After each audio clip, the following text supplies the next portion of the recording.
আর মাথায় রাখবে সবার আগে আমার কাছে বাগমারা, বাগমারা, বাগমারা। বাগমারার জনগণ আপনাকে কেন ভোট দিবেন বলে আপনি মনে করছেন? ধন্যবাদ। আমি আগেই বলেছি, হাই স্কুল থেকে লেখাপড়া করছি। আমার পরিবার হলো রাজনৈতিক পরিবার, তার সঙ্গে নির্বাচিত প্রতিনিধি সবসময় থাকে। জন্মের পর থেকে বাপ দাদা সব আত্মস্বজন দেখেছি মানুষের সেবা করা, সেবা করা। তারপর আমি ইউনিয়ন চেয়ারম্যান হচ্ছি জনগণের পাশে থাকার জন্য, অনুরূপভাবে উপজেলা চেয়ারম্যান হচ্ছি জনগণের পাশে থাকার জন্য। তো জনগণের সঙ্গে সার্বক্ষণিক প্রতিটা ইউনিয়নের, প্রতিটা গ্রামের, প্রতিটা মহল্লায় ডোর টু ডোর আমার পরিচিতি।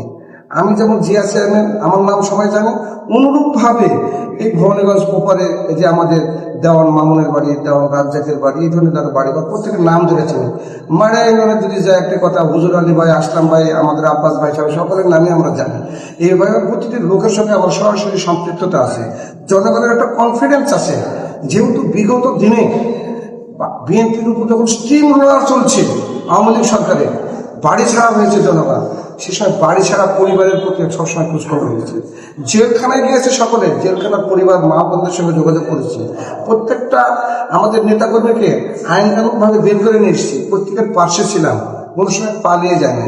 নিজেও মামলার আসামি হয়েছে, তারপর জনগণের পাশে থাকার চেষ্টা করছি, কারণ এটি ছিল আমাদের রাষ্ট্রনায়ক রাষ্ট্রনায়ক জনাব তারেক রহমানের নির্দেশ ক্রমে জনগণের পাশে ছিলাম।